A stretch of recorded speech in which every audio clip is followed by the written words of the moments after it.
രാം നാരായൺ രാം. പുനർജന്മം ഉണ്ടാകുമോ? ഉണ്ടാകുന്നെങ്കിൽ അത് എങ്ങനെ സംഭവിക്കും? ഇതിന് ഏതു കാര്യങ്ങളോടാണ് ബന്ധം? ഇന്ന് നമ്മൾ ഇത് പഠിക്കും. പ്രകൃതിയുടെ സംവിധാനത്തിൽ മഴക്കാലത്ത് സമുദ്രം, നദികൾ, കനാൽ, ഭൂമി എന്നിവ വെള്ളം കൊണ്ട് നിറഞ്ഞുപോകുന്നു. ആ വെള്ളം സൂര്യൻ തന്റെ കീഴിൽ ആകർഷിക്കുന്നു. കാറ്റ് ആ വെള്ളത്തെ ആകാശത്തിൽ പിടിച്ചു സൂക്ഷിക്കുന്നു, സംഭരിക്കുന്നു. കാലാവസ്ഥ മാറുമ്പോഴും നമ്മൾക്കുള്ള ആവശ്യം വന്നാൽ ആ മുഴുവൻ വെള്ളവും ഒന്നിച്ച് ചേരമേഘമായി മാറുന്നു. ആ മേഘം വെള്ളം കൊണ്ട് നിറഞ്ഞിരിക്കുന്നെങ്കിലും അതിൽ വെള്ളം കാണാനിടയില്ല. മേഘങ്ങൾ പരസ്പരം കുമ്പോൾ വൈദ്യുതി സൃഷ്ടിക്കപ്പെടുന്നു, തുടർന്ന് മഴ പെയ്യുന്നു. ഈ വെള്ളം ഭൂമിയിൽ നിന്ന് മുകളിൽ പോകാതെ എങ്ങനെ വീണ്ടും ഭൂമിയിലേക്ക് വരും? ഇങ്ങനെ മനുഷ്യർ, ജീവികൾ, ജീവജാലങ്ങൾ, വൃക്ഷങ്ങൾ എല്ലാം മരണം നേരിടേണ്ടതാണ്. ജനിച്ച ആൾക്ക് മരണം തീർച്ചയാണ്. ഭൂമിയിൽ ജനിക്കുന്ന ഏത് ജീവിയും അവന്റെ ജീവിതം എങ്ങനെ കഴിഞ്ഞിരുന്നത്, ഏത് നിയമത്തിൽ നിന്നാണ് ജീവിച്ചിരിക്കുന്നത്, ഇതെല്ലാം ആകാശം കണ്ടുനോക്കുന്നു. കാരണം ഭൂമി ഒരു പാഠശാലയാണ്. ഇവിടെ എല്ലാവർക്കും നല്ല മാർക്കുകൾ ലഭിക്കില്ല.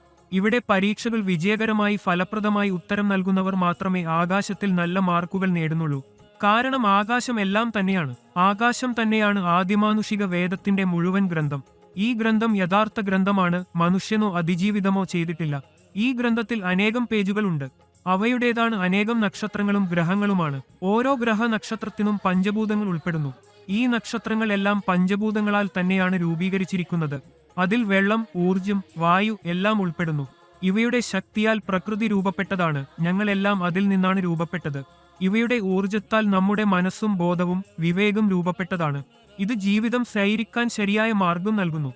നമ്മുടെ വിവേകം സമയം തിരിച്ച് നമ്മളെ ജാഗ്രതയോടെ മുന്നറിയിപ്പുകൾ നൽകുന്നു. നാം തെറ്റായ പ്രവൃത്തി ചെയ്യുമ്പോൾ നമ്മുടെ മനസ്സും വിവേകവും ഞങ്ങളെ ശരിയും തെറ്റും തിരിച്ചറിയാനും മുഴുവൻ പുരോഗതിയെ സഹായിക്കാൻ സഹായകവുമാണ്.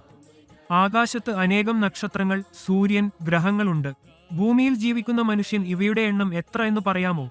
ഇത് അസാധ്യമായ കാര്യമാണ്. ആകാശത്തിന്റെ ആഴവും നീളവും വീതിയും എത്ര ഉള്ളതായി എവിടെയും അളക്കാനാകുമോ?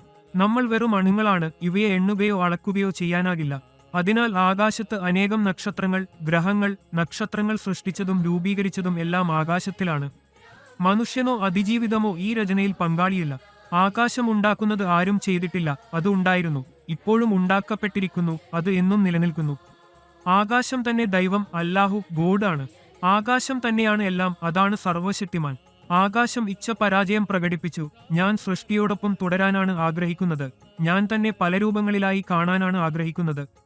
ആകാശം തന്നെയാണ് തന്റെ ആത്മാവിനെയും അനുഭവിക്കുന്നതും. അതിനാൽ തന്നെ സൃഷ്ടി ഉണ്ടാക്കാൻ തീരുമാനിച്ചു. മനുഷ്യൻ എല്ലാ തടസ്സങ്ങൾ, കഷ്ടപ്പാടുകൾ, ഭയം എന്നിവയിൽ നിന്നുമുള്ള മോചനം പ്രാപിക്കാനാകും എങ്കിൽ അവൻ തന്റെ സ്വഭാവത്തെ അറിയുകയും പ്രകൃതിയുമായി ബന്ധപ്പെടുകയും ചെയ്താൽ. കൂടാതെ എന്ന ജപത്തിന്റെ ശക്തി ശ്രദ്ധിക്കുക. എന്ന നാമത്തിൽ ഒരു ശാന്തി, ഒരു ശക്തി ഉണ്ടാക്കുന്നു. ഇത് നിങ്ങളെ ഊർജം നിറക്കുന്നു, നിങ്ങളെ കരുത്ത് നൽകുന്നു. നാമത്തിൽ ഒരു ശക്തിയുണ്ട്. ഇത് എല്ലാ സൃഷ്ടിയെയും അതിലെ ഉൾക്കൊള്ളുന്നു. എന്ന നാമത്തിൽ നിങ്ങൾ ചേരുമ്പോൾ നിങ്ങളെ അറിയാം എങ്ങനെ ജീവിതത്തിലെ പാഠങ്ങൾ ചുരുങ്ങുന്നു. യാഥാർത്ഥ്യം, സന്തോഷം നിങ്ങളുടെ ജീവിതത്തിലേക്ക് എത്തുന്നു.